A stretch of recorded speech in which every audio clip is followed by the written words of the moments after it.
कभी कभी किसी उंगली का बड़ा हुआ नाखून अपनी हथेली को घायल कर देता है।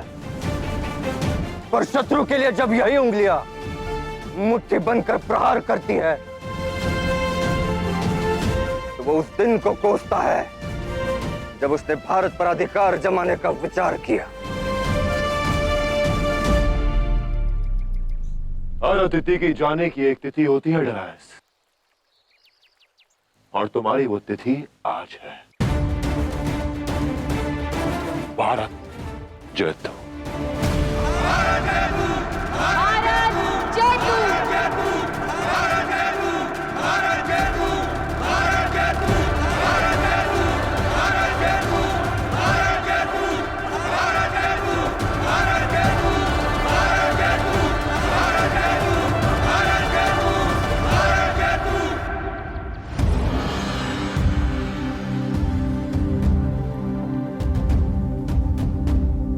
मैं चाहता तो तुम्हें इसी माटी में मिला देता जिसे तुम रौंदने आए थे,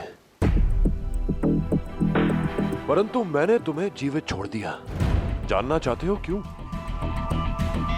क्योंकि मैं चाहता हूं कि तुम पूरे संसार में यह संदेश दो कि जो भी मेरी मातृभूमि पर बुरी दृष्टि डालेगा वो तुम्हारे भांति यहां से दृष्टि झुकाकर ही वापस लौटेगा।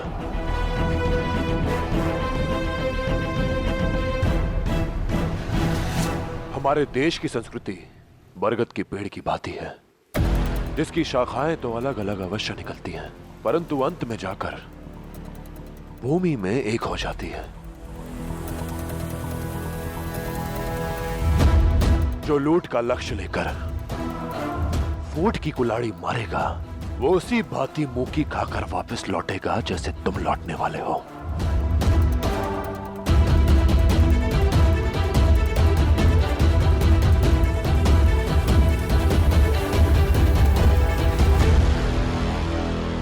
व्यापारी डरायस भी यहां खाली हाथ आया था,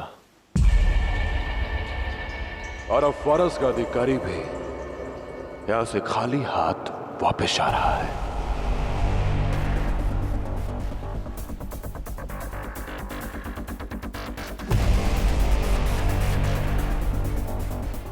और जो सीख मैंने तुम्हें दी है वो बाकियों को भी बता देना।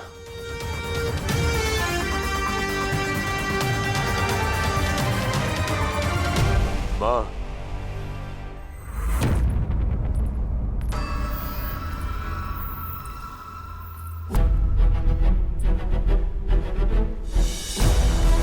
अतिथि को दही खिलाकर विदा करते हैं हम। कदाचित पिछली बार थोड़ा कम रह गया होगा।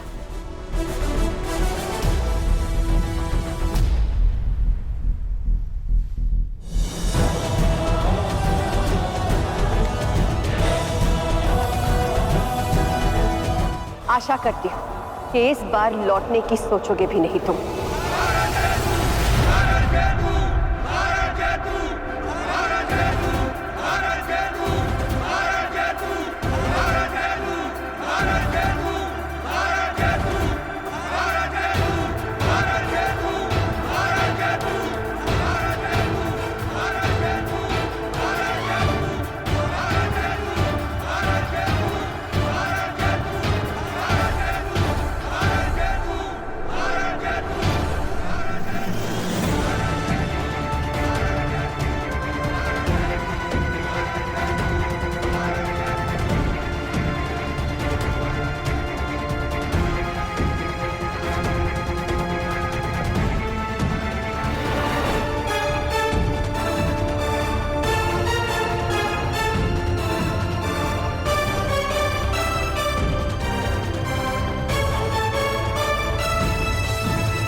मोर्चा हारा है मैंने पुरु, जंग नहीं, मैं वापस लौटूंगा।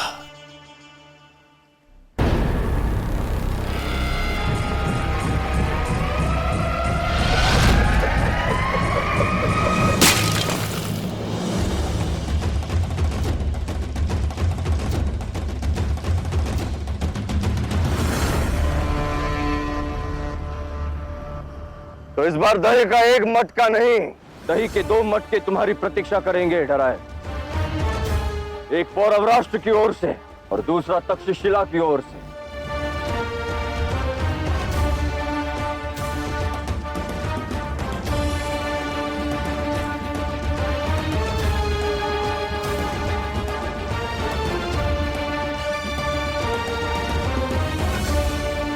हमारे देश की एकता एक ऐसी ढाल है जिसे कोई विदेशी अस्त्र छेड़ नहीं सकता।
मेरे बेटे पुरु को वो अधिकार, वो स्थान प्राप्त हुआ जिसका वो पात्र था।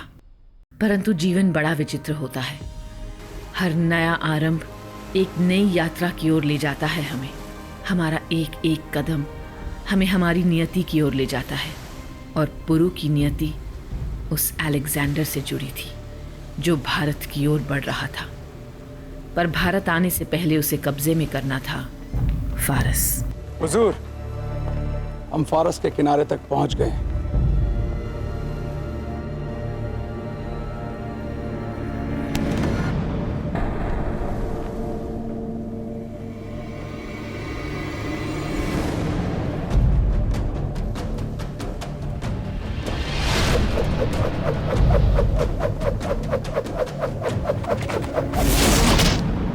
ये दिन तारीख हमेशा याद रखेगी, क्योंकि आज के दिन में मैसेडोनिया का वो पहला शाह बना जिसने फारस के किनारे पर दस्तक दी। और तुम लोग वो पहले सिपाही जिसने यूनान की सरहद लांघी। अब ये पानी, ये धरती और ये हवा हमें हमेशा याद रखेगी। अब फारस हमारा हिस्सा होगा और हम तारीख के कभी ना मिटने वाले हिस्से हैं।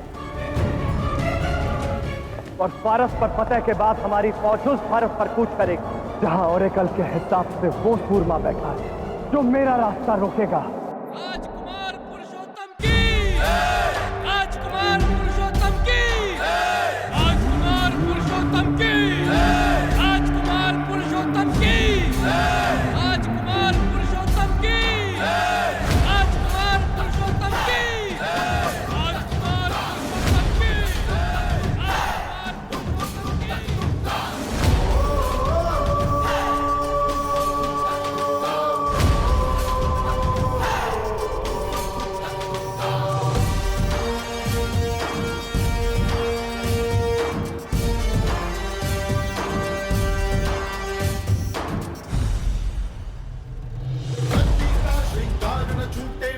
नभ की लाली, जिस भारत के गौरव की पुरु राज करे रखवाली। सागर है प्रेम का गहरा, करता है देश का हार नहीं स्वीकार कभी आकाश से ऊंचा साहस। मान है ये सम्मान है ये है स्वाभिमान का पारस। और पुरुषोत्तम पुरुष और भूमि का पुरुष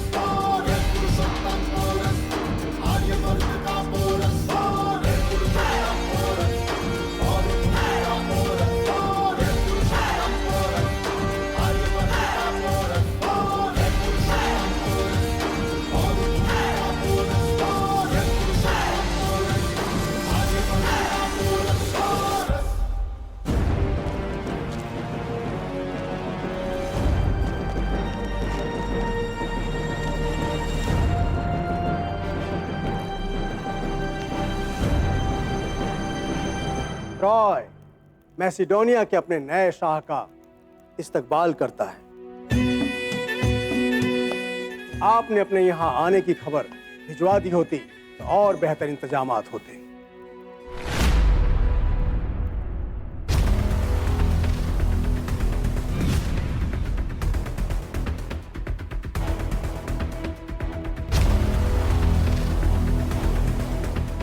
इंतजामात तो आप अब भी कर सकते हैं। ट्रोजन जंग की निशानियां देखना चाहेंगे हम। आपकी खिदमत करना हमारी खुशकिस्मती होगी। सब कुछ आपके सामने है। मैं आपको शुरुआत से बताता हूं।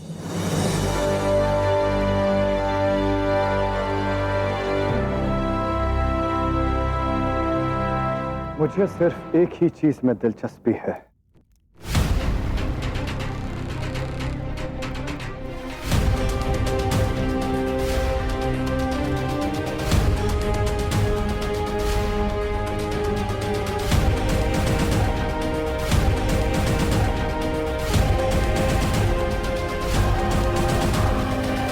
ये महान एक्लीज का पाक बख्तरबंद है। एक्लीज अपने वक्त का सबसे जांबाज लड़ाका, ये उनका बख्तरबंद है। इस बख्तरबंद को पहनकर एक्लीज कभी कोई जंग नहीं हारा। कहते हैं जो इस बख्तरबंद को पहनेगा उसे दुनिया में कभी कोई किसी भी जंग में हरा नहीं सकता।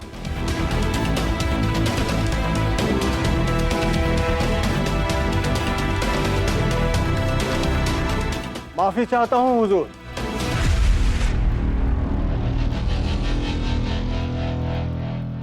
मगर यह ठीक नहीं है। आप इस पाक बख्तरबंद को अपने साथ लेकर नहीं जा सकते। अगर तुम ये भूल रहे हो कि मैं कौन हूं, तो ये गुस्ताखी माफ नहीं की जा सकती पुजारी।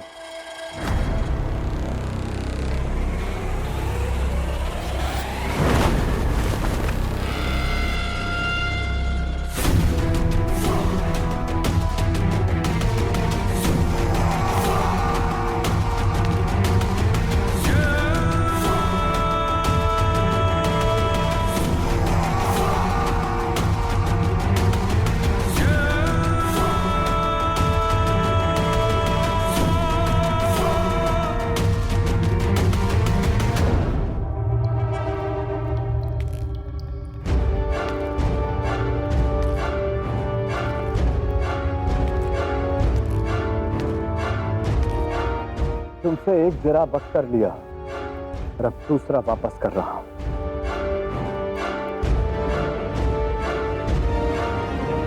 देखा जाए तो कोई फर्क नहीं। अकीलीस एक देवता का बेटा था, तो मैं भी देवता ज़ीउस की औलाद हूं। हाँ, मगर एक फर्क है, अकीलीस बीते हुए कल की जंग का खुदा था और मैं आज की जंग का खुदा हूं।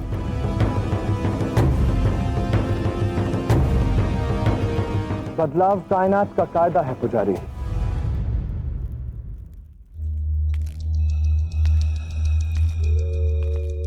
अब से मुझे तुम्हारी आंखों में खौफ नहीं चाहिए, बल्कि वो आग चाहिए जिससे दुनिया खौफ खाए। अगर आज के बाद इस फौज की कामयाबी पर किसी भी आंख में कोई शक दिखा तो बेशक अलेक्जेंडर वो आंख हमेशा के लिए बंद कर देगा।